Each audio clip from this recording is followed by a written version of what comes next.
Bienvenidos a Secretos Oculto, el canal que desentierra lo que la historia quiso sepultar para siempre. Hoy nos adentramos en las sombras de Galicia, España, año 1882. Imagina un pueblo perdido en las rías brumosas del noroeste, donde el Atlántico choca contra acantilados de granito y la niebla eterna envuelve casas de piedra cubierta de hiedra. En Pontedeume, un rincón olvidado de A Coruña, la superstición rural se entreteje con la fe católica como raíces de un roble centenario. Aquí, las meigas, brujas gallegas, susurran en las noches de lobos, y los curas bendicen huertos que ocultan secretos más oscuros que el mar. Pero detrás de esas cruces de hierro forjado, se oculta un secreto tan atroz que hizo temblar a la Iglesia Católica y a los jueces reales hasta sus cimientos. La hambruna de 1881 había convertido Galicia en un desierto de muerte. El Miño, arteria vital de la región, era ahora un cauce seco y polvoriento. Los maizales morían, las patatas fallaban y el hambre se extendía como una plaga bíblica. En las plazas de Santiago de Compostela, los mendigos caían exhaustos y las campanas de las catedrales ya no tocaban para misa, sino para entierros masivos. Pero dentro de la casa de los Montenegro, una mansión gótica erguida en 1750 sobre ruinas celtas, la viuda doña Aurelia seguía sus rituales con devoción inquebrantable, o eso creían los aldeanos. Doña Aurelia, una figura temida y respetada a sus 42 años, era una mujer de rostro pálido y ojos verdes como el veneno de belladona. Su esposo, don Gonzalo, había muerto repentinamente un año antes, dejando rumores de herencia envenenada. Había acogido a 3 sirvientas más, mujeres del pueblo con miradas inocentes, y juntas gobernaban la casa con mano de hierro. La mansión era su fortaleza: muros altos, jardín propio, pozo artesiano. Pero la hambruna no respeta bendiciones. En enero de 1882, un sacerdote local, el padre Sebastián López, visitó la casa por primera vez en meses. Encontró las puertas entreabiertas, el aire pesado con olor a hierbas rancias. Doña Aurelia lo recibió en el salón, pálida pero serena. «Dios provee, padre», le dijo con voz que parecía venir de ultratumba. Él bendijo el lugar y se marchó sin sospechar que acababa de cruzar el umbral de la condenación. Esa misma noche, mientras Galicia dormía bajo un cielo sin estrellas, algo cambió para siempre en la casa de los Montenegro. Un hambre diferente despertó entre esas paredes ancestrales. Un hambre que no se sacia con oraciones ni con pan. Suscríbete y activa la campanita, porque lo que viene a continuación te hará cuestionar todo lo que creías saber sobre la fe y el veneno. Este es el primer secreto oculto que desvelamos juntos. Prepárate, porque algunas verdades son mejores guardadas en la oscuridad. Para entender el horror que se avecinaba, debemos retroceder al otoño de 1881. España vivía uno de los peores años de su historia restauracionista. La hambruna no era un fenómeno aislado, sino una catástrofe bíblica que había comenzado con las lluvias torrenciales de 1880, seguidas de sequía implacable. En Galicia, la tierra empapada parecía maldecida por las meigas. Los huertos de maíz se convirtieron en cementerios fangosos. Las vides se marchitaron como dedos esqueléticos, y hasta los rebaños más resistentes sucumbieron a la sed y al hambre. Pontedeume, joya costera de A Coruña, era un espectáculo de desesperación. Las fuentes de granito en la plaza del ayuntamiento estaban secas. Los pasos gallegos, que una vez rebosaban de castañas, ahora albergaban ratas y mendigos. El comercio de vino, vida misma de la región, se paralizó. Barcos varados en el fango de la ría de Ferrol se convirtieron en refugios para los desesperados. La mortalidad infantil se disparó y las casas nobles cerraban sus puertas a los que llegaban buscando caridad. En este contexto apocalíptico, la casa de los Montenegro se erigía como una anomalía. Mientras las campanas de la iglesia de Santiago tocaban a difuntos cada hora, doña Aurelia continuaba su rutina señorial con perturbadora normalidad. Los aldeanos notaban detalles extraños.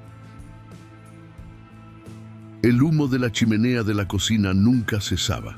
La viuda nunca salía a pedir limosna como era costumbre, y las misas que ofrecía en la capilla contigua atraían a pocos fieles. «Está ayunando por nosotros», decían algunos. «Está embrujada», murmuraban otros. Doña Aurelia no era una viuda común. Nacida en 1840 en un pueblo de Lugo, había entrado al mundo de los pasos a los 18 años tras la muerte de sus padres en una epidemia de cólera. Su matrimonio con don Gonzalo en 1860 fue meteórico, impulsado por su belleza magnética y su interpretación radical de las enseñanzas católicas mezcladas con remedios herbales gallegos. Para ella, el veneno no era pecado, sino comunión directa con la tierra. El cuerpo debe purgarse para que el espíritu viva, predicaba a sus sirvientas. La casa misma era un lugar singular. Construida en el siglo XVIII sobre los restos de un antiguo castro celta, decían que estaba maldita desde su fundación. Los constructores originales habían encontrado tumbas paganas bajo los cimientos y algunas nunca se rellenaron adecuadamente. Los frailes que la bendijeron en 1750 reportaron presencias durante la ceremonia. Pero doña Aurelia veía estas historias como pruebas de fe, no como advertencias. Cuando la hambruna alcanzó su punto crítico en diciembre de 1881, el pozo de la casa, que había sido su salvación, comenzó a fallar. El agua se volvió turbia con sabor metálico. El jardín, orgullo de las sirvientas, produjo solo hierbas amargas y flores deformes. La viuda empezó a perder peso visiblemente. Su rostro, antes sereno, se volvió huesudo. Pero nadie se quejaba, nadie abandonaba el voto de obediencia absoluta. El 10 de enero de 1882, el padre López recibió una carta anónima. Algo terrible pasa en la casa de la viuda. Sus ungüentos no son de Dios. Firmaba un alma preocupada. El sacerdote, hombre pragmático de 50 años, descartó la nota como chisme de borrachos, pero algo en su interior le inquietaba. Decidió visitar la casa al día siguiente. Lo que encontró allí cambiaría su vida para siempre y pondría en marcha una cadena de eventos que culminaría en uno de los escándalos más oscuros de la historia judicial gallega. El 11 de enero de 1882 amaneció frío y brumoso en Pontedeume. El padre Sebastián López, sacerdote de la parroquia de San Sadurniño, se encaminó hacia la casa de los Montenegro con el corazón algo inquieto. Vestía su sotana negra habitual, llevaba el breviario bajo el brazo y en su bolsillo la carta anónima que no podía quitarse de la cabeza. Probablemente sea una tontería, se decía, pero mejor prevenir que curar. La casa se encontraba en una colina estrecha del Valle del Castro, lejos del bullicio del puerto. Los muros de granito estaban cubiertos de hiedra seca y la puerta principal de roble macizo, con refuerzos de hierro, parecía no haberse abierto en meses. El padre López golpeó la aldaba con forma de cruz y el sonido reverberó como un trueno en el silencio sepulcral. Tras varios minutos que parecieron horas, la mirilla se abrió con un chirrido. Dos ojos verdes lo escrutaron desde la oscuridad. «¿Quién osa perturbar nuestra paz?», susurró una voz femenina. «Soy el padre López de San Sadurniño». Vengo a ofrecer bendición y provisiones, respondió él, levantando una cesta con pan duro y castañas secas. La puerta se abrió lentamente, revelando a una sirvienta, cuya figura encapuchada con un mantón parecía más sombra que persona. El salón interior era un mundo aparte. El cielo plomizo se filtraba a través de vidrieras ojivales, proyectando sombras largas sobre el suelo de losas rotas. El aire olía a hierbas rancias y algo más, algo metálico y dulzón que el sacerdote no pudo identificar. Doña Aurelia lo esperaba al fondo, de pie junto a una chimenea apagada. Su vestido negro colgaba flojo sobre su figura demacrada, pero su postura era erguida, casi desafiante. «Bendícenos, Padre», dijo ella con voz que parecía salir de una cripta. El sacerdote comenzó el ritual aspergeando agua bendita, que extrañamente chisporroteó al tocar el suelo y recitando salmos. Las sirvientas aparecieron una a una desde las sombras. Una temblaba visiblemente. Otra mantenía las manos ocultas bajo las mangas. Las demás formaban un semicírculo silencioso. Sus rostros. El padre López notó algo extraño. No era solo el hambre. Había algo salvaje en sus ojos, un brillo primitivo que no pertenecía a mujeres de Dios. La bendición terminó y doña Aurelia lo acompañó a la salida. «Gracias por su visita, padre. Dios provee de maneras misteriosas», dijo ella, colocando una mano fría sobre su brazo.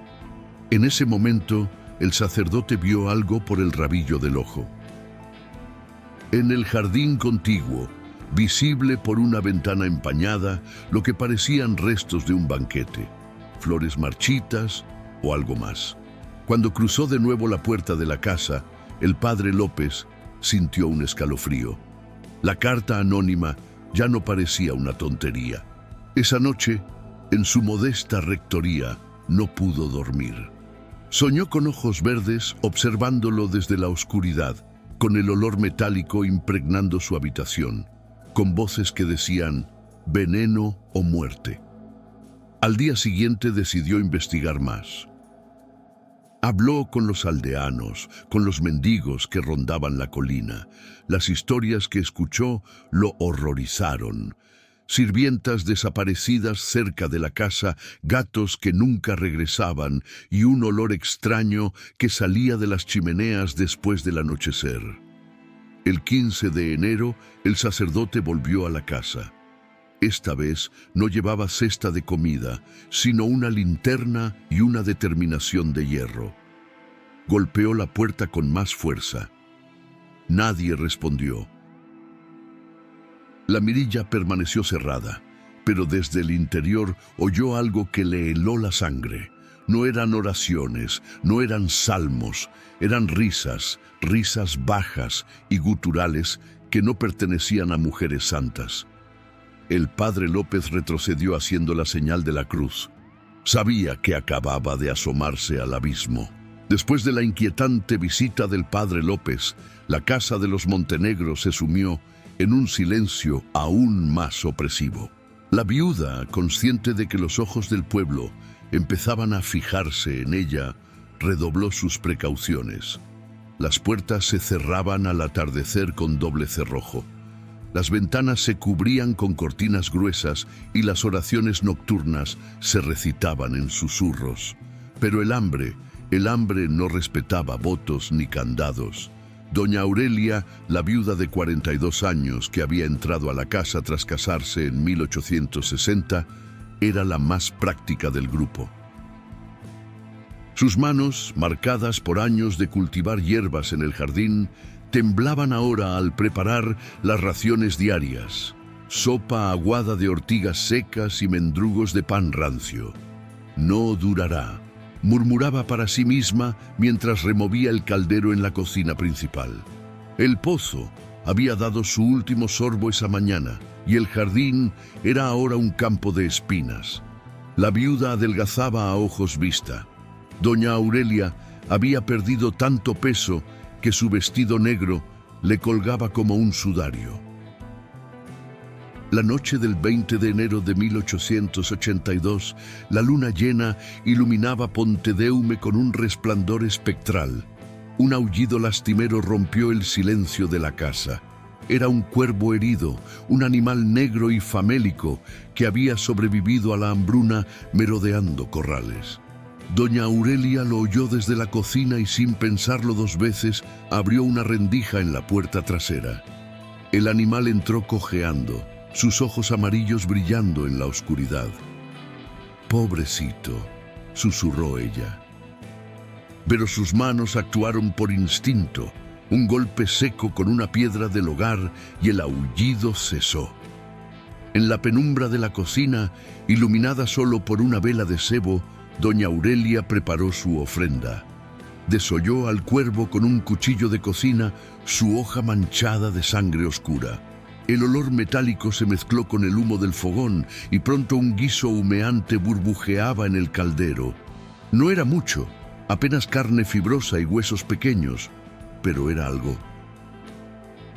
Cuando las sirvientas se reunieron en el comedor a medianoche, doña Aurelia sirvió el plato con manos temblorosas. «Un regalo de Dios», dijo evitando sus miradas. La primera sirvienta fue la que probó. Tomó una cucharada, masticó lentamente y un destello de vida volvió a sus ojos hundidos. «Bendita sea la señora», murmuró haciendo la señal de la cruz.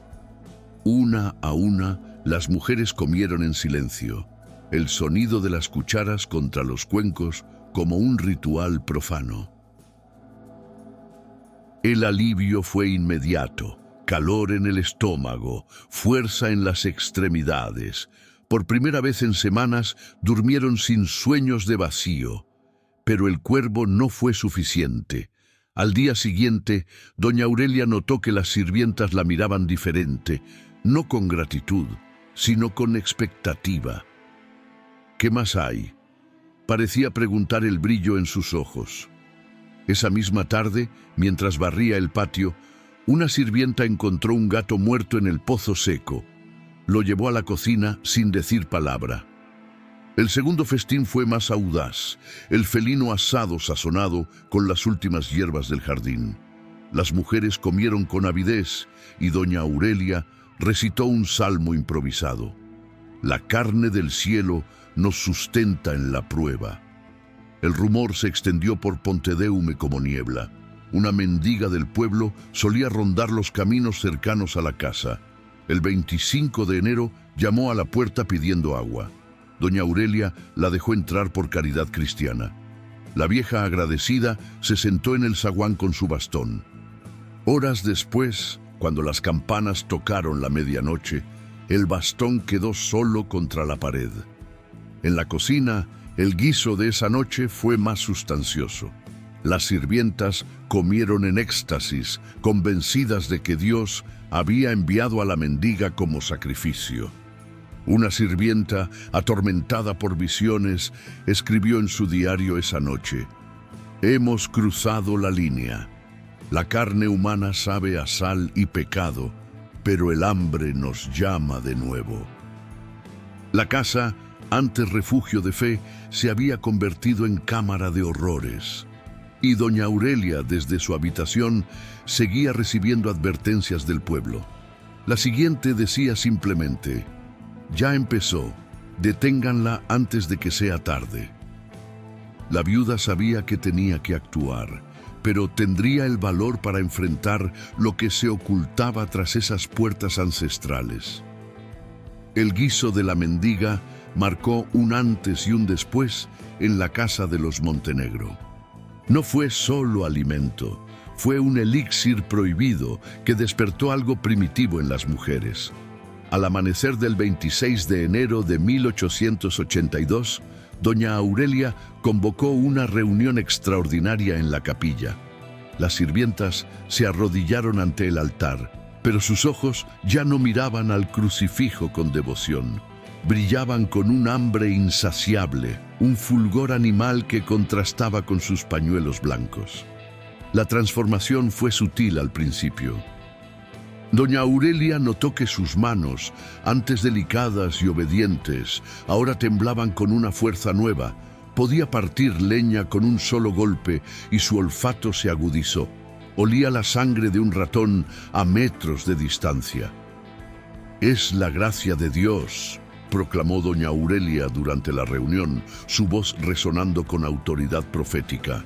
«El sacrificio nos fortalece para la prueba final». Las sirvientas asintieron, pero una, acurrucada en un rincón, sintió náuseas. En su mente, visiones de la mendiga la perseguían. Su rostro arrugado, su súplica por agua, el crujido de sus huesos en el caldero.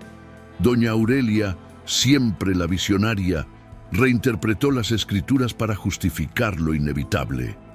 En el Génesis, Dios permitió la carne para la supervivencia. ¿No fue Noé quien salvó a la humanidad con sangre animal? Ahora, en esta nueva arca, Dios nos envía ofrendas humanas para nuestra salvación. Citó pasajes apocalípticos del libro de las Revelaciones, comparando la hambruna con las plagas de Egipto. Las sirvientas, agotadas por el hambre, absorbieron sus palabras como dogma. Una sirvienta, la cocinera silenciosa, fue la primera en cambiar por completo. Sus ojos, antes tímidos, ahora escrutaban los caminos desde la ventana con depredación.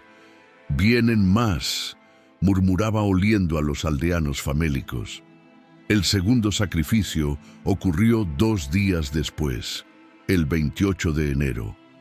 Una tormenta atlántica azotó Galicia, trayendo lluvia bendita, pero también refugio a los desposeídos. Una familia de jornaleros, padre, madre y 2 hijos pequeños de 8 y 10 años, llamó a la puerta de la casa empapados y temblando. «Por caridad, señora», suplicó el padre, un hombre de piel curtida por el mar gallego. Doña Aurelia los dejó entrar, ofreciendo albergue cristiano. Los instaló en el zaguán, les dio mantas raídas y prometió sopa caliente. Los niños exhaustos se durmieron acurrucados contra sus padres. A medianoche, cuando la tormenta rugía como un juicio divino, las mujeres actuaron.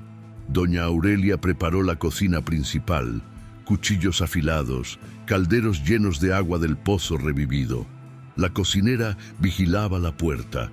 El padre jornalero fue el primero. Lo arrastraron al sótano mientras la madre gritaba y los niños lloraban. Un golpe en la cabeza, con una cruz de hierro, y el silencio volvió. La madre luchó como una leona, arañando el vestido de doña Aurelia, pero 5 pares de manos la sometieron.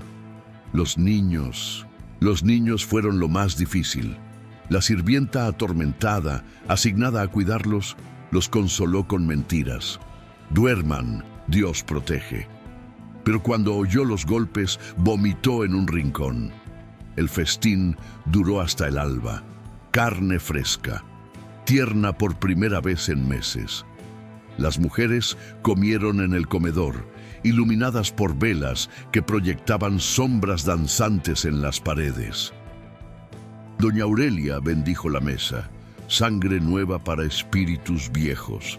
El sabor era diferente al de la mendiga, dulce, casi eufórico. La cocinera innovó con empanadas de carne bendita, sazonadas con perejil del jardín renacido. Las sirvientas devoraron todo, lamiendo los platos como lobas, pero la transformación se aceleró. Piel que recuperaba color, fuerza que volvía a los músculos atrofiados. Doña Aurelia, antes enjuta, ahora parecía vigorosa, casi radiante. «Somos las elegidas», declaró.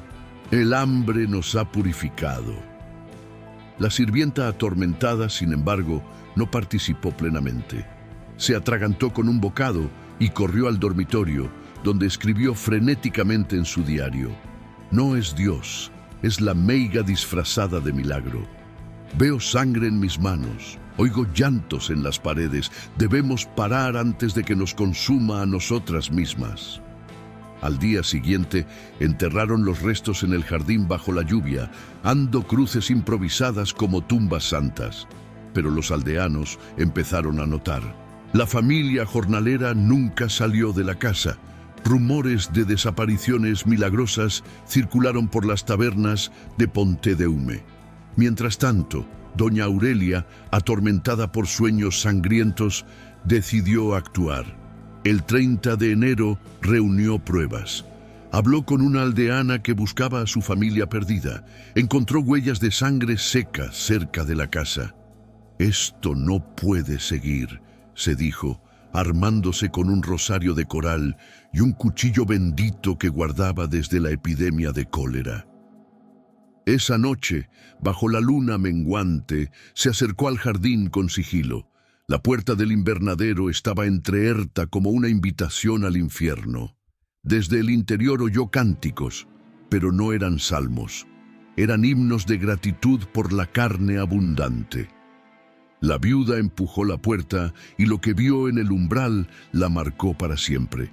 Pero el verdadero terror no nació con el hambre de la hambruna, sino con la muerte de don Gonzalo, el esposo de doña Aurelia, en noviembre de 1881. 9 meses antes de la llegada del padre López, bajo una luna aún teñida de ecos rojos, don Gonzalo había caído en la cena familiar. El patriarca, de 50 años, un comerciante de vino gallego con rostro rubicundo y manos callosas, tomó un sorbo de su copa de albariño y convulsionó. «¡Veneno!», balbuceó, derramando el vino sobre la mesa de roble. Doña Aurelia, serena, lo sostuvo mientras las sirvientas gritaban. «Es el corazón, Dios lo llama», dijo ella, pero sus ojos verdes brillaron con un fulgor calculado. El médico del pueblo, un anciano de Betanzos, llegó al alba y dictaminó apoplejía por exceso de vino. Pero los aldeanos murmuraron: «La viuda lo preparó con sus hierbas». Doña Aurelia, heredera de la casa y las viñas, se transformó. Antes devota esposa, ahora matriarca absoluta, su pasado era oscuro. Hija de un boticario hereje en Lugo, había aprendido remedios prohibidos de monjes celtas, mezclando catolicismo con alquimia gallega. El veneno purga el alma, enseñaba en secreto. La muerte de Gonzalo no fue accidente, sino el primer archivo oculto, un frasco de belladona en su jardín, disimulado entre rosas. Las sirvientas, testigos mudas, juraron silencio por lealtad o miedo. El entierro en la iglesia de San Sadurniño fue discreto, pero el cura notó el ario de coral en la mano de Aurelia, grabado con runas paganas. «Guarda tus secretos, viuda», le advirtió. Doña Aurelia sonrió. Solo herencia familiar. La casa, ahora suya, ocultaba el jardín prohibido. Plantas exóticas traídas de Portugal, flores que matan con un toque. La hambruna de 1882 despertó su legado. No solo hambre física, sino un archivo de venenos que devoraría almas. Y el padre López, sin saberlo, acababa de abrir la primera página. El jardín de la casa de los Montenegro no era un simple huerto de supervivencia, sino un laberinto vivo de secretos ancestrales, un archivo botánico donde la fe católica se entretejía con la alquimia prohibida de los antiguos monjes gallegos.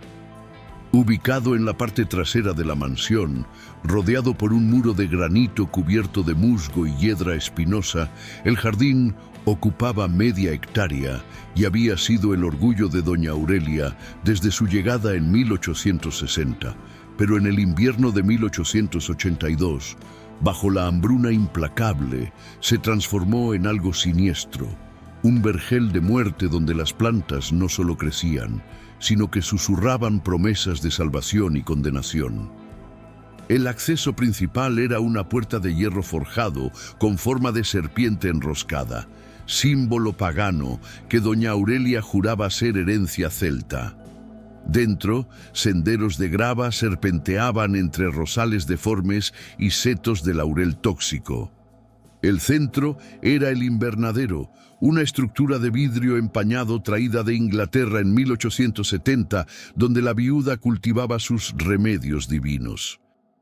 Hierbas comunes como el romero y la menta compartían espacio con plantas exóticas y mortales, belladona, atropá belladona, con bayas negras que dilataban las pupilas antes de parar el corazón, cicuta, conium maculatum, cuyas raíces provocaban parálisis respiratoria, y acónito, Aconitum napellus, conocido como monkshood por su uso en venenos monásticos medievales.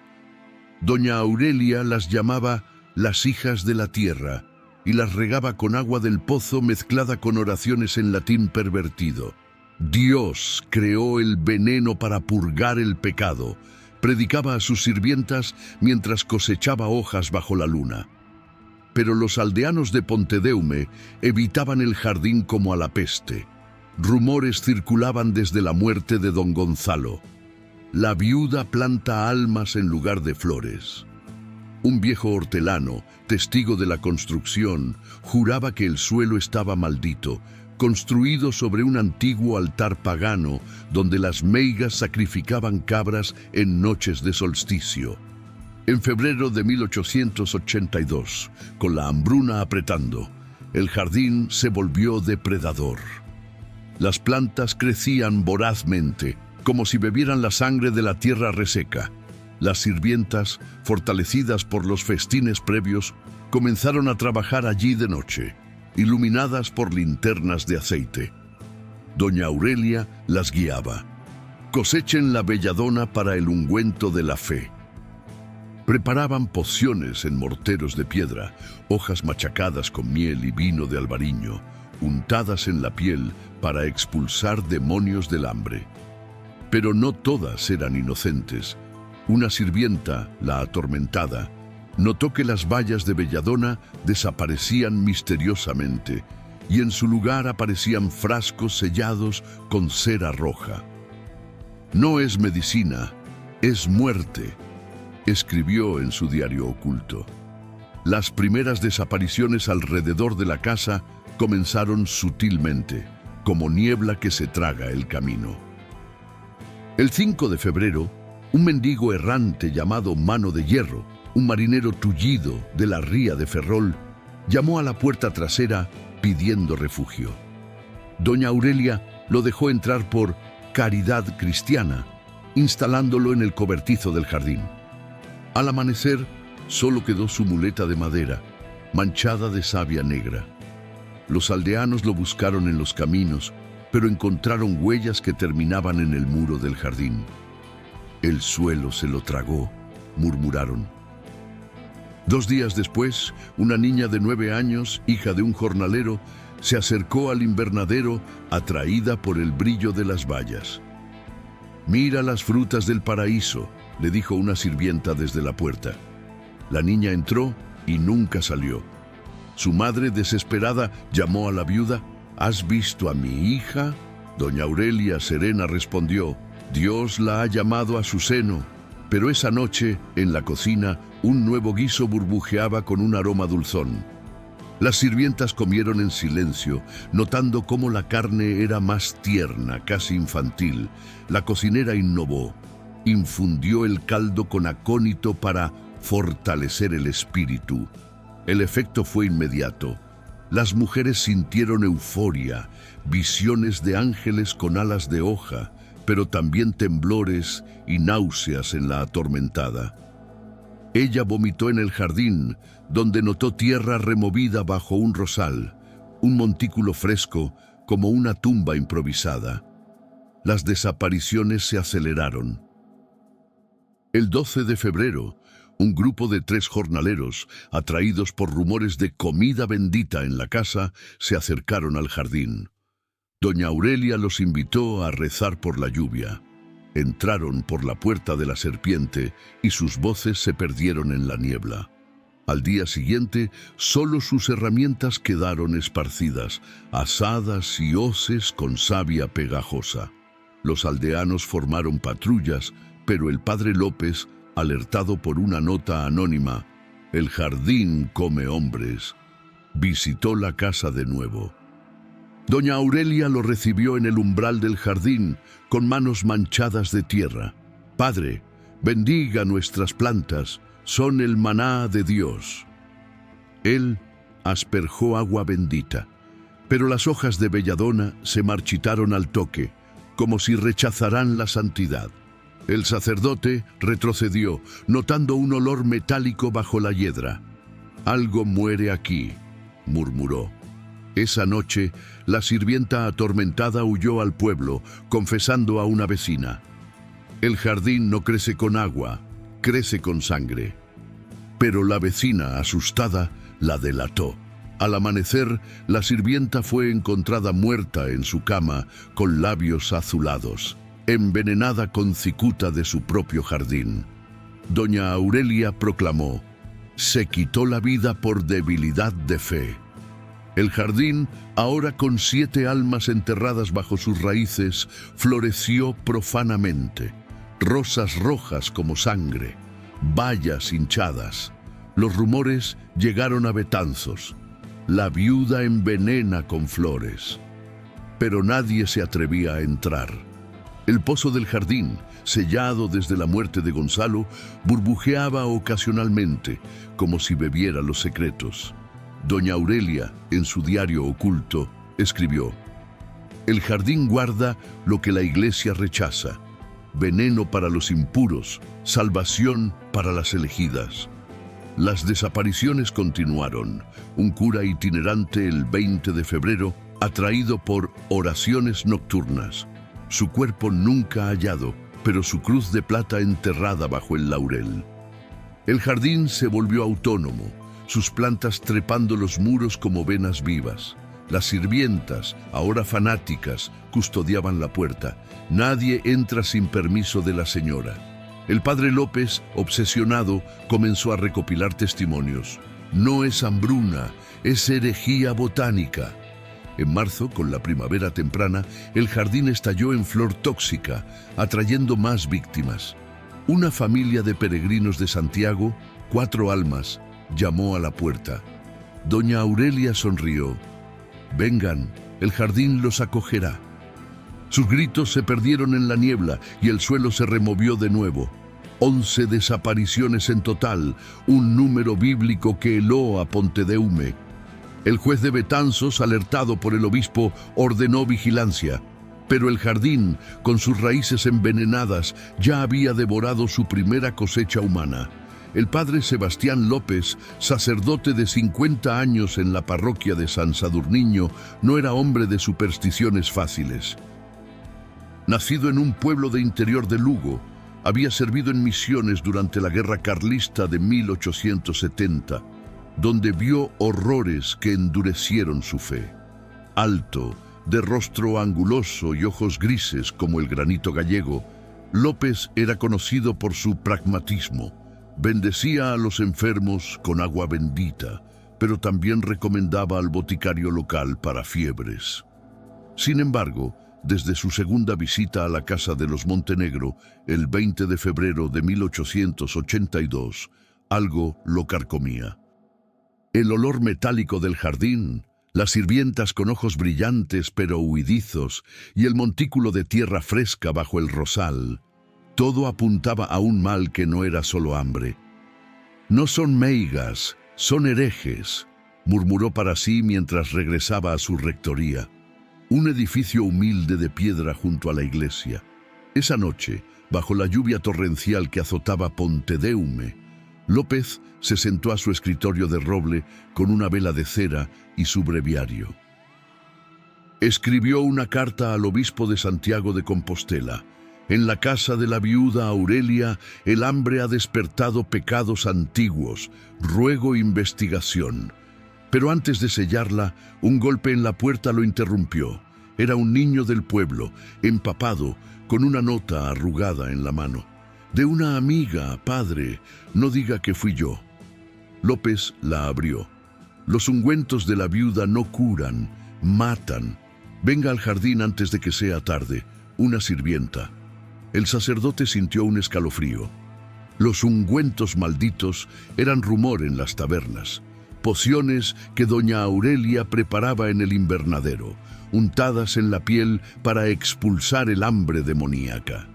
Aldeanos juraban que una mujer curada de reumatismo había enloquecido después, balbuceando sobre vallas que susurran. López decidió actuar. Al amanecer del 21 de febrero, disfrazado con un poncho de jornalero, se acercó al muro trasero de la casa. La niebla ocultaba su figura mientras trepaba una brecha en la hiedra. El jardín lo recibió con un silencio opresivo, roto solo por el goteo de la lluvia en las hojas de belladona. Senderos embarrados lo guiaron al invernadero, donde una luz mortecina brillaba a través del vidrio empañado. Desde fuera, oyó voces. Doña Aurelia instruyendo a las sirvientas. Machaquen la cicuta con sal bendita, el ungüento purgará sus almas impuras. López se agachó tras un seto de laurel, conteniendo las náuseas por el olor dulzón. Vio siluetas, la viuda vertiendo hojas machacadas en un mortero de piedra, las mujeres untándose los brazos con el brebaje aceitoso. Una sirvienta, la atormentada con rostro demacrado, se resistía. «Señora, esto quema como el infierno». Doña Aurelia la abofeteó. «Es la purificación, el veneno de Dios». El sacerdote retrocedió, pero pisó una rama seca. El crujido alertó a las mujeres. «¡Intruso!», gritó la cocinera. López huyó, rasgándose el poncho en las espinas, pero no antes de ver un frasco etiquetado para los débiles de fe. Líquido verde como los ojos de Aurelia. De vuelta en la rectoría, López recibió más cartas anónimas. La segunda, el 25 de febrero. Los ungüentos contienen sangre del pozo. La viuda mezcla almas con hierbas. Salve a las que quedan. Firmaba una pecadora arrepentida. El sacerdote, ahora obsesionado, interrogó discretamente a aldeanos. Un boticario de Betanzos confirmó. La belladona de su jardín es letal en dosis altas, dilata pupilas para el corazón. Una viuda del pueblo confesó. Mi hermana usó un ungüento de Aurelia para el hambre. Al día siguiente convulsionó y murió sonriendo. López conectó los puntos. Las desapariciones no eran solo entierros, sino ingredientes. El 28 de febrero, una tercera carta llegó con un mechón de cabello negro. Pruebe el ungüento en un animal. Verá la verdad. El sacerdote, con manos temblorosas, compró un gato callejero y preparó una muestra diluida de belladona del mercado, similar a lo descrito. Untó al animal. Minutos después, el gato convulsionó, ojos dilatados, espuma en la boca. Murió en agonía. «Es veneno puro», jadeó López, quemando la carta. Alertó al obispo por mensajero urgente. «Herejía botánica en Pontedeume. La viuda envenena en nombre de Dios». Pero el obispo, ocupado con la hambruna, respondió. «Investigue usted mismo. Discreción absoluta». López formó una red secreta. Un sacristán leal para vigilar la casa, una monja para infiltrarse como sirvienta. El 5 de marzo, la monja regresó pálida. «Los ungüentos se beben ahora, no solo untados. Dicen que une el alma al jardín». Esa noche, López soñó con el invernadero, plantas vivas con rostros humanos, doña Aurelia riendo mientras vertía sangre en el mortero. Despertó sudando, con una nueva carta bajo la puerta. El pozo guarda los cuerpos. Cabe antes de la luna llena. El sacerdote, armado con una pala bendita y un rosario, planeó el asalto. Pero el 10 de marzo, una sirvienta desertora, la atormentada, apareció en la iglesia, moribunda. «Los ungüentos me quemaron por dentro», balbuceó. «Aurelia dice que es Eucaristía venenosa. Salve a las otras». Murió en sus brazos, labios azulados. López enterró el cuerpo en secreto y juró: «La iglesia actuará». Envió muestras de hierbas recolectadas a un experto en Santiago. El veredicto: mezcla letal de acónito y cicuta, dosis para matar a un hombre. Las cartas continuaron. La cuarta, el 15 de marzo, con una hoja de belladona prensada. Ella las usa en la sopa del pueblo. Deténgala. López confrontó a doña Aurelia en misa pública. Viuda, ¿qué hierbas bendice en su jardín?, preguntó tras la comunión. Ella sonrió. Solo remedios para el alma, padre. Pero sus ojos verdes lo perforaron. Esa noche el sacerdote encontró su rectoría allanada, el breviario rasgado, las cartas quemadas. Una nota final: guarde silencio o únase al jardín. López, aterrorizado pero resuelto, cabalgó a Betanzos para alertar al juez. Los ungüentos malditos no eran solo veneno, eran un sacramento profano que devoraba cuerpos y almas. El padre López acababa de abrir el archivo prohibido, pero el jardín ya había reclamado su primera víctima clerical. El 20 de marzo de 1882, Pontedeume amaneció bajo un sol pálido que no calentaba, como si el cielo gallego conspirara con los secretos de la casa de los Montenegro. El padre López, exhausto por noches de vigilancia y cartas anónimas, asistió a la misa dominical en la iglesia de San Sadurniño, con el corazón latiéndole como un tambor de guerra. Doña Aurelia estaba allí, en el banco de los nobles, flanqueada por sus sirvientas de ojos hundidos pero brillantes. Vestía un mantón negro bordado con cruces invertidas, detalle que el sacerdote notó por primera vez. Durante la comunión, cuando el sacerdote elevó la hostia, ella se acercó con una sonrisa serena.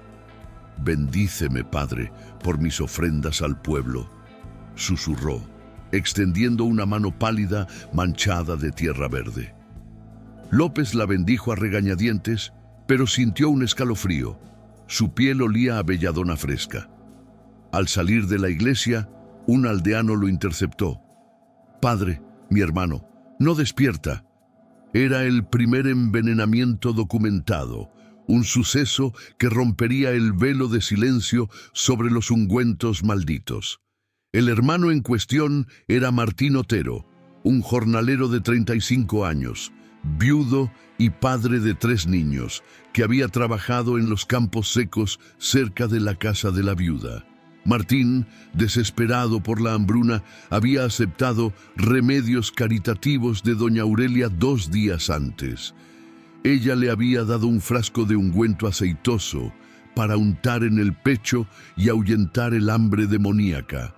Martín lo aplicó esa noche, masajeando el brebaje en su torso desnudo bajo la luz de una vela. Al amanecer, su casucha de adobe olía a hierbas rancias. Su hermano, alertado por los niños llorando, lo encontró rígido en la cama, piel azulada, pupilas dilatadas como monedas negras, labios espumosos y un rictus de sonrisa eterna. «Está poseído», gritó el aldeano, pero el padre López, convocado de urgencia, reconoció los síntomas de sus lecturas prohibidas sobre alquimia. «No es posesión, es veneno», murmuró, cerrando los ojos del muerto. El sacerdote ordenó discreción. «Llévenlo a mi rectoría. Haré una autopsia secreta». En Galicia de 1882, las autopsias eran raras fuera de las ciudades, vistas como profanación del cuerpo divino. Pero López, con conocimientos rudimentarios de anatomía de su tiempo en misiones, actuó por fe y justicia. Esa tarde, en el sótano de la iglesia, un lugar húmedo con olor a incienso viejo y tierra, el padre preparó el cuerpo. Cubrió la mesa de piedra con un paño bendito, encendió velas para iluminar y rezó un salmo de protección. El aldeano, pálido como un fantasma, asistió como testigo. López comenzó con el examen externo. La piel de Martín presentaba manchas púrpuras en el pecho, donde el ungüento había sido aplicado, y un olor dulzón persistente, como almendras amargas mezclado con savia. «Belladona y algo más», diagnosticó, recordando el informe del experto de Santiago. Incidió la yugular con un cuchillo de misa. Sangre coagulada, viscosa, no fluía como en un ahogamiento o apoplejía. El rigor mortis era prematuro, sugiriendo parálisis rápida. Abrió el torso con cuidado, revelando el horror interno. El corazón era un órgano hinchado, deteniéndose en midiastrólisis, contracciones irregulares causadas por alcaloides tóxicos. Los pulmones, congestionados de fluido espumoso, indicaban asfixia química. Pero lo más atroz fue el estómago. López cortó la cavidad y un líquido verde brotó, con residuos de hojas machacadas, cicuta y acónito, confirmados por el olor y la textura fibrosa. No solo ungüento, lo ingirió también, jadeó el sacerdote. El hígado estaba negro, corroído como por ácido divino. En las venas, cristales finos brillaban bajo la luz de las velas. Veneno sistemático, no accidental. López tomó muestras, un vial de sangre coagulada, trozos de vísceras envueltos en lienzo. El aldeano vomitó en un rincón, murmurando: «La viuda lo mató por caridad». El padre selló el cuerpo en un ataúd improvisado y lo enterró esa noche en el cementerio parroquial sin ceremonia pública para evitar pánico. Fue el Señor quien lo llamó, proclamó al día siguiente a los niños huérfanos, pero el informe secreto de la autopsia, escrito en latín para ocultarlo, detallaba: «Mors per venenum hereticum, belladonae et sicutae mixtura, data supraetextu caritatis». López envió copias al obispo y al juez de Betanzos, adjuntando el vial. «Prueben el veneno, es obra de la viuda». Mientras tanto, los rumores se extendieron como niebla. 2 días después, el 23 de marzo, otra víctima, una anciana del pueblo, Rosa Vidal, de 68 años, que había untado el ungüento en sus articulaciones reumáticas. La encontraron en su choza, convulsionando con visiones. «Las plantas me llaman, el jardín quiere alma». Murió al atardecer, con el mismo rictus sonriente. El padre López realizó una segunda autopsia rápida, idénticos síntomas, pero con ingestión accidental. Había lamido el brebaje por error. «Dosis letal en minutos», anotó. Ahora, 3 muertes confirmadas. El sacerdote confrontó a doña Aurelia en privado, el 25 de marzo en la sacristía. «Viuda, tus ungüentos matan, confiesa». Ella rió suavemente. «Padre, purgan el pecado. Martín y Rosa eran impuros. Dios los liberó». Mostró un frasco. «Pruebe usted, sentirá la gracia». López rehusó, pero notó runas grabadas en el vidrio, símbolos celtas de su herencia pagana. Esa noche, el sacerdote enfermó. Fiebre, náuseas, pupilas dilatadas. «¿Me envenenó?», se preguntó, bebiendo vinagre para contrarrestar. Sobrevivió, pero la autopsia lo había marcado. Visiones de órganos latiendo con veneno verde. Alertó al obispo. «Es un culto botánico. El jardín es su altar». El prelado, alarmado, ordenó: «Envíe el vial a Madrid para análisis forense». Mientras, más víctimas. Un niño de 12 años, atraído por vallas del jardín, untó jugo en una herida. Convulsionó en la plaza, muriendo con espuma verde. Autopsia número 4. Envenenamiento infantil por acónito dérmico. Pontedeume entró en pánico. Patrullas aldeanas rodearon la casa, pero doña Aurelia las disuadió con oraciones colectivas. López, ahora detective eclesial, excavó el jardín en secreto una noche de luna. Encontró huesos humanos bajo el laurel, restos de la familia jornalera. «No solo ungüentos, sino entierros rituales», escribió. El horror se profundizó. El veneno no mataba solo cuerpos, sino almas, dejando sonrisas profanas como marca. El 30 de marzo, el vial llegó a Betanzos. El juez confirmó mejora letal. La primera autopsia documentada había abierto la caja de Pandora. Doña Aurelia en su diario anotó: «El padre cava su propia tumba». El archivo prohibido comenzaba a sangrar verdor. El 5 de abril de 1882, la primavera gallega intentaba brotar en Pontedeume con tímidos brotes verdes, pero la sombra de la casa de los Montenegro la ahogaba como niebla perpetua. El padre López, debilitado por su breve envenenamiento y obsesionado con las autopsias, había convertido su rectoría en un bastión de investigación. Mapas de la casa, viales de muestras tóxicas y cartas anónimas cubrían su escritorio, iluminado por una lámpara de aceite que proyectaba sombras danzantes como meigas en la pared. «El veneno no es solo planta, es doctrina», murmuraba, repasando el informe forense de Betanzos. «Mezcla de alcaloides letales, dosis calculada para agonía eufórica». Pero necesitaba pruebas irrefutables, no solo rumores y restos humanos del jardín. Esa noche, bajo una luna creciente que teñía el cielo de plata siniestra, López recibió la pista definitiva. Una sirvienta leal, la última no fanatizada, una joven de 22 años llamada Inés, que había fingido lealtad para escapar, llamó a su puerta al anochecer. Temblando bajo un chal raído, con ojos enrojecidos por el terror, susurró: «Padre, el archivo, los cuadernos de la señora, están en el ático detrás del crucifijo falso». Inés explicó: durante las noches de purificación había visto a doña Aurelia subir escaleras ocultas, murmurando en latín antiguo mientras escribía en tomos encuadernados en cuero negro. No son Biblias, son grimorios, recetas para ungüentos que unen el alma a la tierra. El sacerdote, con el corazón acelerado, la interrogó: «¿Qué más? ¿Símbolos?». Inés dibujó en un papel cruces entrelazadas con serpientes, runas celtas y fórmulas químicas garabateadas. «Y nombres de víctimas pasadas, desde la muerte de don Gonzalo». López juró protegerla. «Ve al convento de Betanzos, yo actuaré». Armado con una ganzúa bendita, un regalo de un misionero, y un rosario de coral, el padre planeó el robo. El 7 de abril, disfrazado de jornalero nocturno, escaló el muro trasero del jardín bajo la lluvia fina.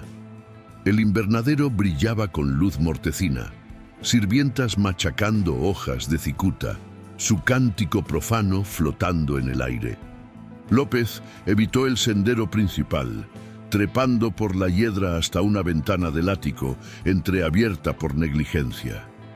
El interior era un laberinto de polvo y sombras, muebles cubiertos de sábanas, retratos de ancestros Montenegro con ojos acusadores.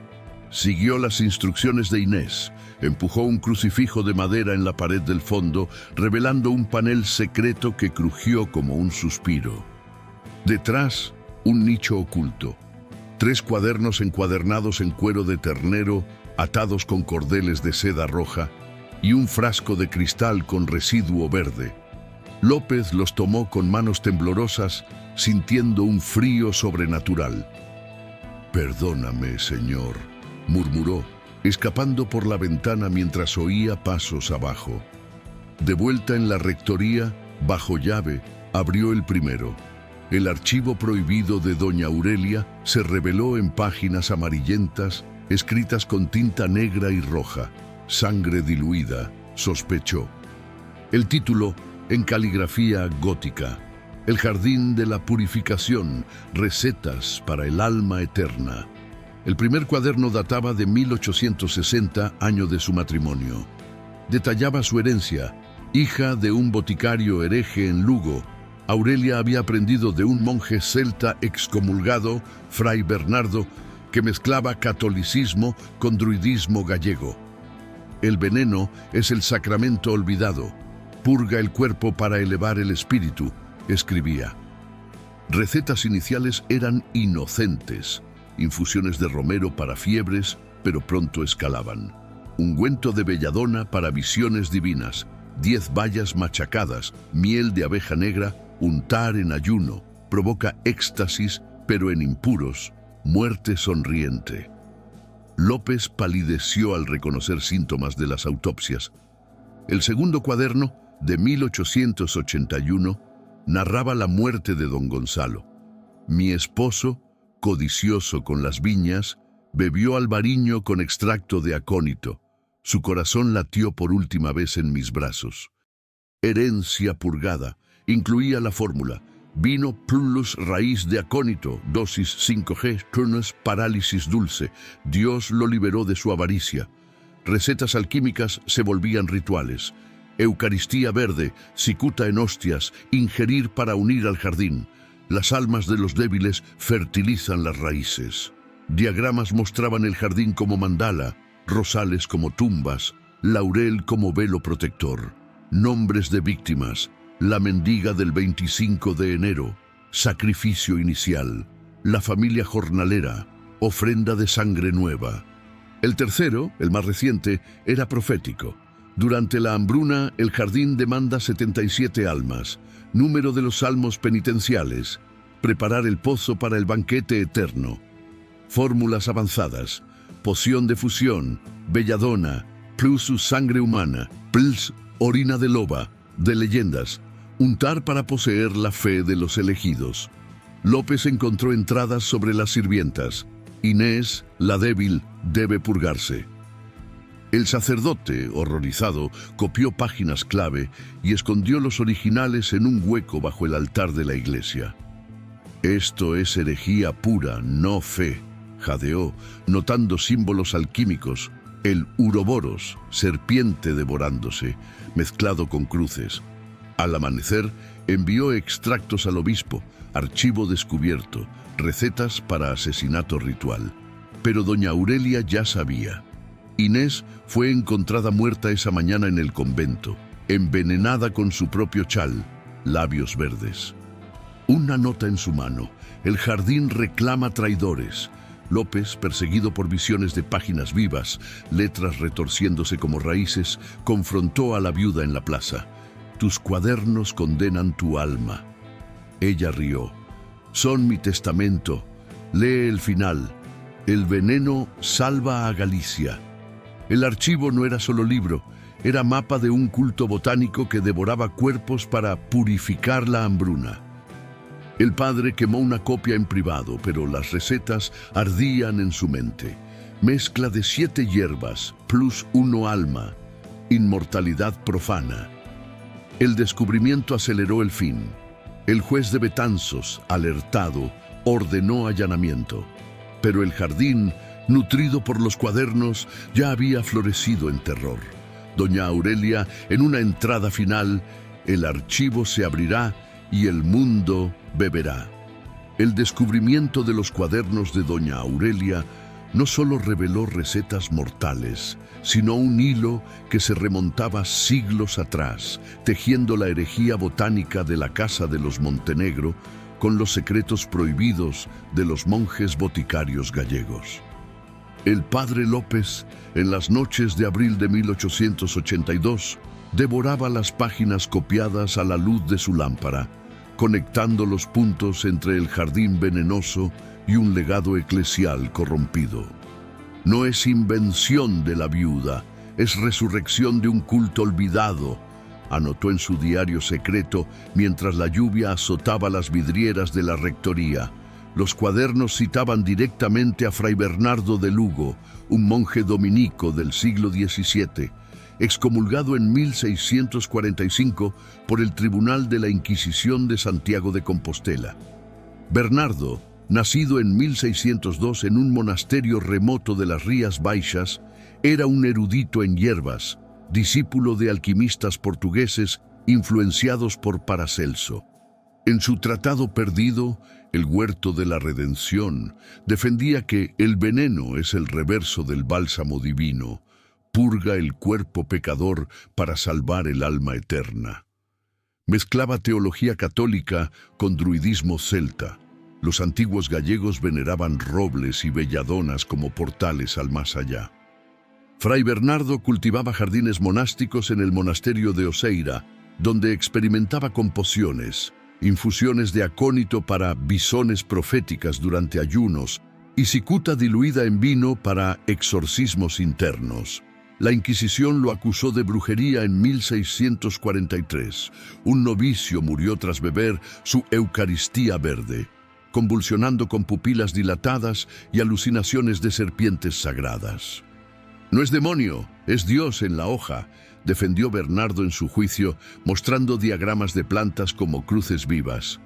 Condenado a cadena perpetua en una celda de Mondoñedo, escapó en 1645 con ayuda de meigas locales, huyendo a Portugal, donde fundó un círculo secreto de boticarios heréticos. Sus manuscritos, quemados públicamente, sobrevivieron en copias ocultas. Uno llegó a la familia de doña Aurelia en 1750, cuando su abuelo, un boticario de Lugo, lo rescató de un convento abandonado. Doña Aurelia, en sus cuadernos, lo veneraba como el santo venenoso. Fray Bernardo enseñó que la hambruna es prueba divina y el veneno, el maná prohibido. Detallaba su conexión. En 1860, al casarse con don Gonzalo, encontró el tratado en la biblioteca de la casa, escondido tras un falso panel. El jardín de los Montenegro fue plantado por monjes en 1720 sobre ruinas celtas para guardar sus secretos, escribía. Las raíces heréticas se profundizaban. Los monjes boticarios, durante la Contrarreforma, usaban venenos para purificar herejes, dosis letales disfrazadas de medicinas en confesionarios. En Galicia, con su sincretismo celta católico, estos frailes invocaban a Santa Brígida, diosa druida cristianizada, para bendecir sus huertos tóxicos. Bernardo, influenciado por textos árabes traídos por la Reconquista, formulaba elixir de la serpiente, belladona, plus mercurio, plus sangre de ciervo, para inducir trances proféticos. Pero el lado oscuro, usaban el veneno en ritos secretos, sacrificando animales y ocasionalmente disidentes para fertilizar la fe. Un pasaje de Aurelia citaba un ritual de 1640. En luna llena, untear al impuro con ungüento de cicuta, su alma se une al jardín eterno. López, horrorizado, investigó archivos eclesiales en Santiago, confirmó la excomunión de Bernardo, pero encontró cartas ocultas de obispos tolerantes que veían sus pociones como armas contra protestantes. La herejía botánica se infiltró en la iglesia, jadeó el sacerdote. Doña Aurelia revivió esto en 1881. Tras envenenar a Gonzalo con acónito, receta de Bernardo, expandió el culto durante la hambruna. Sus sirvientas, iniciadas en vigilias verdes, recitaban salmos pervertidos. En el principio era la hoja, y la hoja era veneno. El jardín, plantado con semillas monásticas, belladona traída de Italia en 1700, respondía: plantas crecían vorazmente, como si bebieran las almas enterradas. Una entrada clave. Fray Bernardo profetizó la gran sequía, 77 víctimas para redimir Galicia, como los 77 salmos. Aurelia anotaba víctimas con fórmulas. Martín Otero, dosis 3 gsec cicuta plus oración de purificación. Su sonrisa al morir fue bendición. López conectó más. El pozo sellado de la casa era un bautisterio herético, donde monjes sumergían hierbas en agua bendita mezclada con sangre para potenciar toxinas. En 1882, Aurelia lo reabrió para infusiones eternas. El sacerdote encontró un símbolo en los cuadernos, el uroboros rodeando una cruz, emblema de Bernardo para el ciclo del veneno divino. Alertado, López visitó el monasterio de Oseira en secreto. Frailes ancianos negaron todo, pero uno susurró: los boticarios nunca murieron, sus jardines viven en viudas como ella. De vuelta, el padre quemó una página con una receta: poción de fusión monástica, acónito, plus saliva de traidor, plus sal del miño. Untar para poseer la voluntad. Pero el legado herético se manifestaba. Sirvientas desarrollaban inmunidad parcial, untándose dosis mínimas para bisones de Bernardo. Una, la cocinera, profetizó: la viuda es la reencarnación del fray.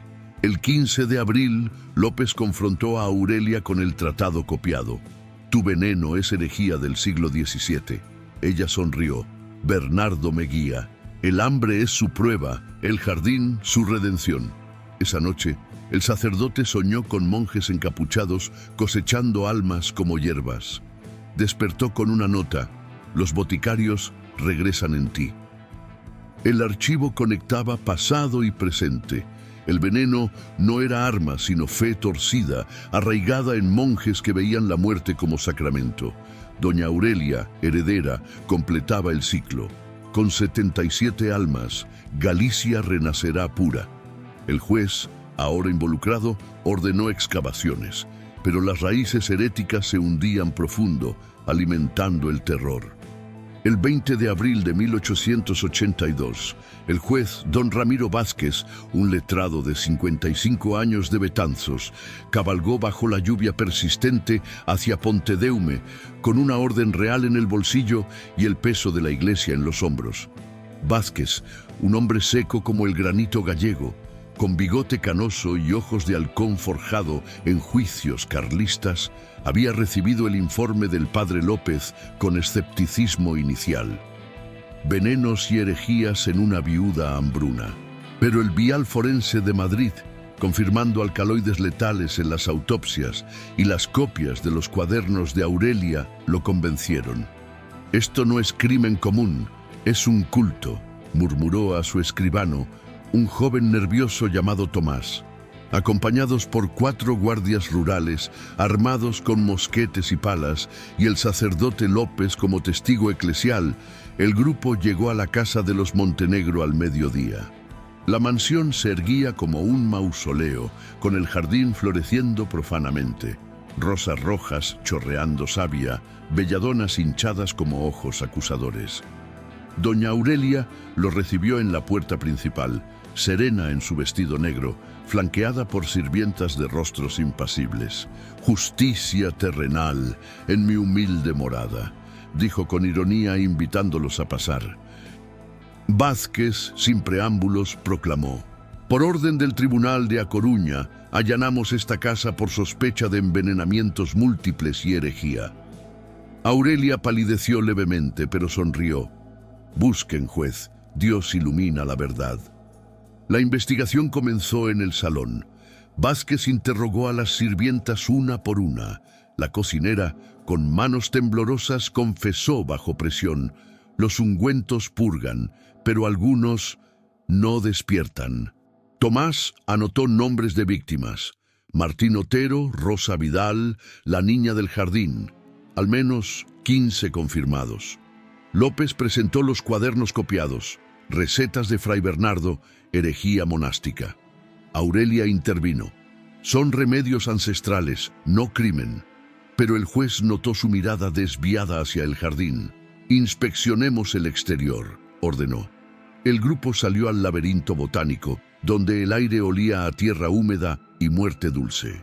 Guardias cavaron bajo los rosales, desenterrando huesos humanos, fémures de adulto, cráneos infantiles envueltos en raíces de cicuta.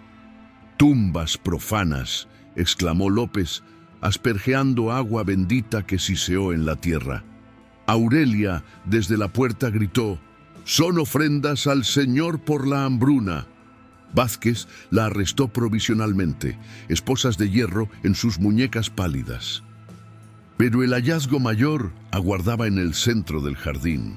El pozo sellado, una estructura circular de piedra musgosa, tapiada con ladrillos desde 1881, tras la muerte de Gonzalo, según los rumores.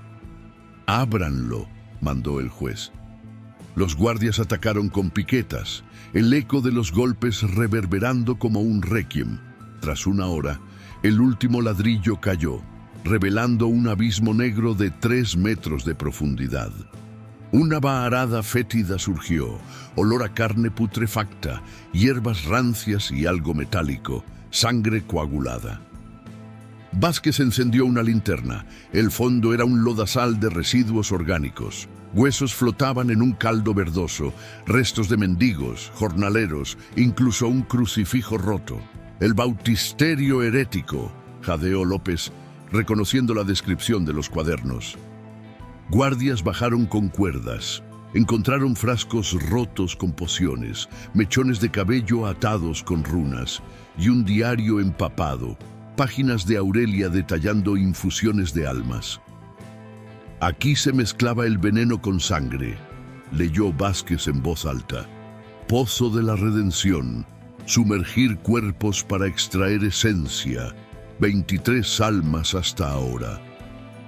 Un guardia vomitó al tocar un cráneo con dientes intactos, grabados con símbolos celtas. El pozo no era pozo, sino altar. Marcas de garras en las paredes sugerían rituales salvajes y en el fondo un ídolo de piedra. Una serpiente devorando una cruz, emblema de Fray Bernardo. Aurelia, esposada, rió histéricamente. El pozo guarda la pureza, sus aguas curan la hambruna eterna. El juez ordenó drenar el sitio. Baldes de lodo revelaron más horrores. Dedos humanos, un rosario de coral manchado. Tomás contó 28 restos identificables, pero el fondo sugería más, un cementerio líquido. López rezó un exorcismo, pero el agua burbujeó, como si el pozo respirara. La investigación se extendió al interior. En la cocina, morteros con residuos tóxicos. En el ático, los cuadernos originales, recuperados del nicho. Vázquez confrontó a Aurelia en la sala. ¿Cuántas vidas has tomado, viuda? Ella confesó parcialmente 7 sirvientas iniciales, 12 del pueblo, por fe, no por maldad, pero se retractó. El jardín las reclamó. Las sirvientas, interrogadas, se contradijeron. Algunas fanáticas defendieron la purificación. Otras lloraron. Nos obligó con ungüentos. Una reveló. El pozo se reabrió en febrero. Vertimos cuerpos vivos para fertilizar. El juez selló la casa, arrestando a Aurelia y 3 sirvientas. El pozo, ahora excavado, se convirtió en evidencia. Muestras enviadas a forenses confirmaron mezcla de toxinas con tejidos humanos. Pontedeume estalló en pánico. Aldeanos quemaron efigies de Meigas exigiendo juicio. Vázquez, marcado por el abismo, escribió al tribunal: no es asesinato, es sacrificio ritual. El legado de monjes herejes vive en ella. Pero esa noche, un guardia desapareció cerca del pozo, encontrado al alba, ahogado en lodo, con sonrisa venenosa. El abismo contraataca, murmuró López. La investigación había abierto la herida. El pozo sellado sangraba secretos, y doña Aurelia, en su celda, susurraba recetas al vacío. El archivo prohibido ya no era papel, era tierra viva, reclamando justicia o venganza. El juicio contra doña Aurelia Montenegro y sus sirvientas comenzó el 15 de enero de 1883 en el Tribunal Real de Betanzos, un edificio gótico de piedra fría donde el eco de las cadenas resonaba como un salmo profano. 9 meses después del allanamiento del pozo, Galicia había revivido parcialmente de la hambruna. Lluvias benditas en otoño de 1882 llenaron el Miño, pero el escándalo de la viuda envenenadora ensombrecía la región como niebla eterna. El juez Vázquez presidía, flanqueado por el fiscal real, un abogado de Santiago llamado don Emilio Rivas, y el padre López como testigo eclesial. La sala estaba abarrotada. Aldeanos de Pontedeume, periodistas de La Voz de Galicia y obispos observadores, todos bajo juramento de discreción para evitar pánico masivo. Doña Aurelia, de 43 años ahora, entró encadenada pero erguida, su vestido negro raído pero ojos verdes brillando con desafío fanático. Las 3 sirvientas sobrevivientes, la cocinera fanática, una joven arrepentida y una muda por terror, seguían en bancos traseros, pálidas como hojas de belladona marchita.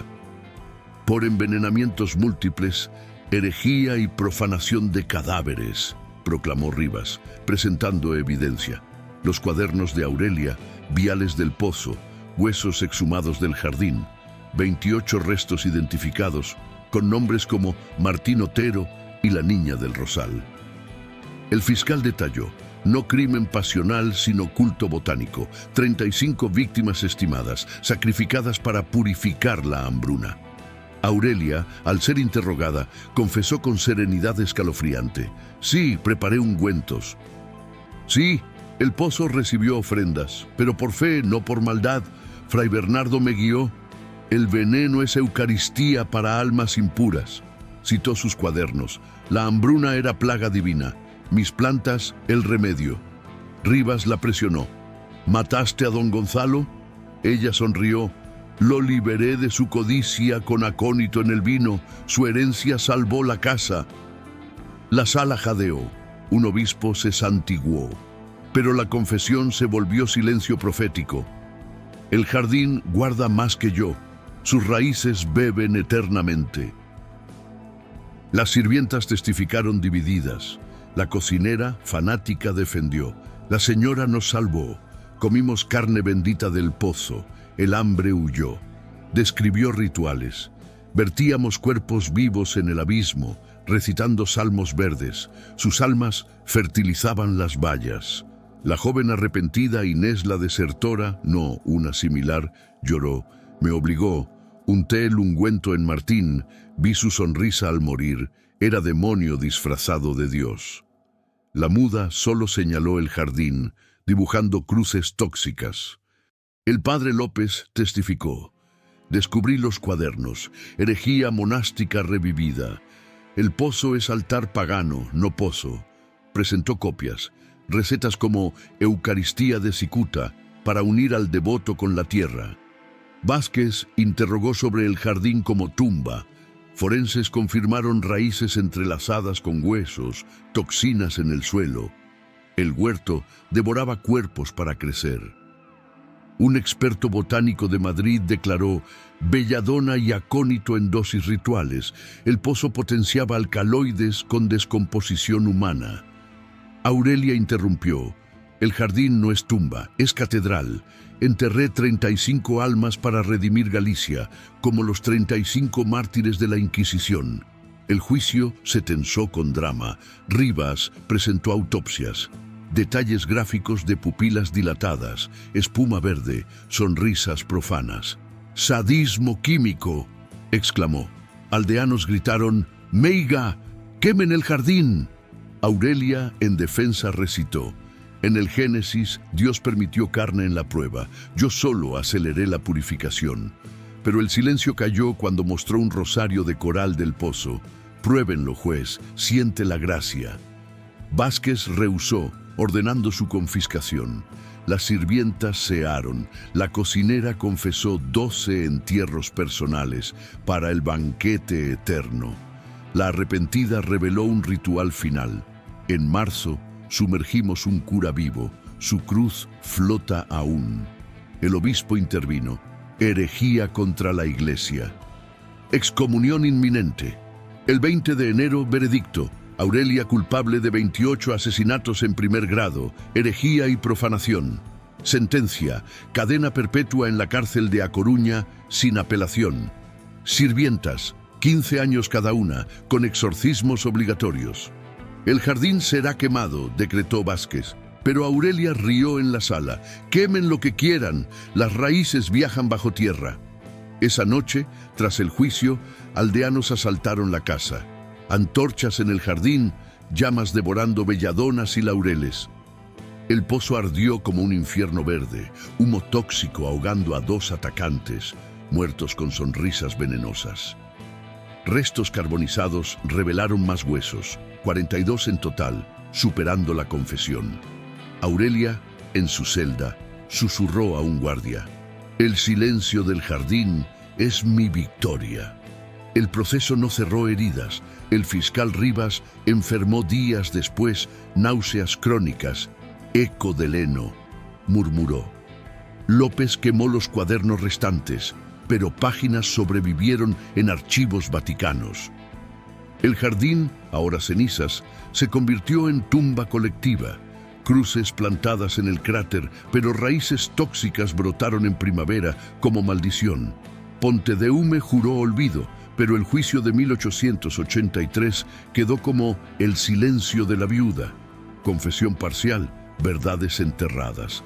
Aurelia murió en 1895, envenenada por su propia mano con un frasco escondido, sonrisa eterna en su rostro.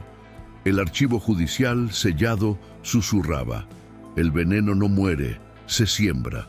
Tras el juicio de 1883, el escándalo de doña Aurelia Montenegro no se extinguió en las llamas del jardín quemado, sino que se hundió en las bóvedas eclesiales, donde la Iglesia Católica tejió un velo de silencio para proteger su reputación manchada por la herejía botánica.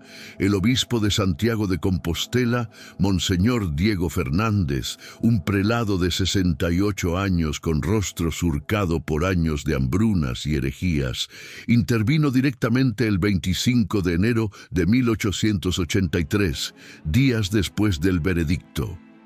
Esto no es solo crimen civil, es afrenta a Dios, proclamó en una misiva al juez Vázquez, exigiendo la confiscación inmediata de todo material relacionado: los cuadernos de Aurelia, viales del pozo, huesos exhumados y hasta el rosario de coral grabado con runas.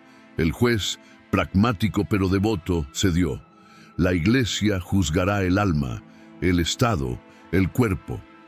Esa misma noche, un carro eclesial escoltado por curas armados llegó a Betanzos. Cargaron las evidencias en cajones sellados con lacre vaticano, cruces y sellos de plomo, transportándolas al Palacio Episcopal de Santiago bajo la lluvia torrencial, como un funeral profano. Monseñor Fernández, en su estudio iluminado por candelabros de plata, abrió el archivo confiscado con manos temblorosas. Los cuadernos de Aurelia, manchados de savia y sangre seca, revelaban más que recetas, un manifiesto herético que vinculaba a la Iglesia con los monjes boticarios del siglo XVII. Fray Bernardo no fue excomulgado por error. Sus enseñanzas se filtraron en conventos gallegos, anotó el obispo en un informe secreto. Páginas detallaban cómo Aurelia había contactado a frailes ocultos en Oseira, recibiendo semillas tóxicas en 1880 para revivir la purificación. El rosario, examinado por expertos, contenía microdosis de belladona en las cuentas, un arma devota. Los viales del pozo, analizados en laboratorios eclesiales de Roma, enviados por mensajero papal, confirmaron: toxinas potenciadas por descomposición humana, ritual satánico disfrazado de fe.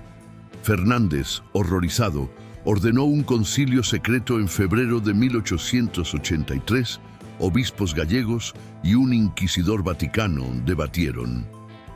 Publicar esto erosionaría la fe en tiempos de restauración borbónica, argumentó el inquisidor. Decidieron incinerar evidencias públicas, huesos del jardín quemados en una pira ritual en Pontedeume ante 200 fieles que juraron silencio bajo pena de excomunión. Pero el núcleo del archivo, cuadernos originales, informes forenses y confesiones, se archivó en la Biblioteca Apostólica Vaticana bajo clave Herejía Botánica Gallega, 1882. Copias selectas quedaron en Santiago en un sótano blindado con cruces de hierro. Doña Aurelia, en su celda de A Coruña, fue interrogada por curas. «Confiesa tu pacto con el diablo». Ella rió. No diablo, sino con Dios a través de las hojas. El archivo les quemará las manos. Excomulgada in articulo mortis, murió en 1895, pero su legado persistió. En los años siguientes, la Iglesia sofocó rumores. Periódicos como La Voz de Galicia publicaron La Viuda Loca, caso cerrado. Aldeanos disidentes fueron silenciados con penitencias. El padre López, testigo clave, fue reasignado a un monasterio remoto en Lugo en 1884, donde escribió memorias cifradas. El archivo no arde, se multiplica en sombras. Murió en 1890, envenenado por fiebre misteriosa, rumor de ungüento residual. El velo eclesial se tensó en 1901, con la muerte de Monseñor Fernández. Su sucesor, Un obispo progresista influenciado por la modernidad ordenó una limpieza de archivos para la Exposición Universal de París. España quería borrar manchas del pasado. En marzo de 1901, bajo la noche de luna llena, un incendio accidental devoró el sótano episcopal de Santiago, 200 tomos perdidos, incluyendo las copias de Aurelia. El Vaticano, alertado, investigó. Fuego provocado por ratas, concluyeron, pero un cardenal susurró: mejor que el archivo desaparezca. El veneno de las palabras es peor que el de las plantas. Testigos oculares, un sacristán y una monja, juraron ver figuras encapuchadas huyendo, fanáticos de Aurelia o curas protegiendo secretos. El archivo original en Roma sobrevivió, pero clasificado como prohibido hasta 2000, accesible solo a eruditos papales. En 1901, fragmentos escaparon. Una página de receta vendida en un mercado negro de Lisboa, causando 3 muertes por experimentos aficionados. El juez Vázquez, jubilado, quemó sus notas personales. La Iglesia guarda lo que el Estado no puede. El veneno de Aurelia infectó nuestra fe. Pontedeume, en 1902, vio el jardín renacer en maleza tóxica, belladonas silvestres brotando del cráter quemado, envenenando ganado y causando 2 muertes accidentales. Eco de la viuda, murmuraron los curas. La iglesia erigió una capilla sobre las ruinas en 1905, dedicada a San Bernardo Purificador. Ironía velada, honrando al fray hereje como santo local. Pero el archivo, disperso y silenciado, dejó grietas. En 1910, un monje de Oseira encontró un cuaderno enterrado en el pozo reconstruido, con receta final de Aurelia: para el fin de los tiempos, ungüento que une almas en hambruna eterna. Lo quemó en secreto, pero copias circularon en círculos ocultistas gallegos, inspirando meigas modernas durante la Guerra Civil. El velo eclesial perduró. El Vaticano, en 1950, clasificó el caso como lección interna contra sincretismo pagano, prohibiendo menciones en seminarios. En 1975, un historiador jesuita accedió a fragmentos romanos. La herejía botánica no murió, duerme en jardines olvidados. Pero el incendio de 1901 borró la mayoría. Solo 12 páginas sobreviven en bóvedas vaticanas, con sellos de no divulgar. Hoy, el archivo prohibido es fantasma, rumores de subastas en Ginebra, donde un vial del pozo se vendió por miles en 1990, causando alucinaciones al comprador. La iglesia, aún encubriendo, envía exorcistas a Pontedeume cada luna llena. El legado de Aurelia, no solo veneno, sino duda en la fe. Si Dios permite plantas que matan sonriendo, ¿qué sacramentos son reales? El velo eclesial guarda el secreto, pero la tierra gallega susurra. El archivo nunca desapareció, solo se enterró más profundo.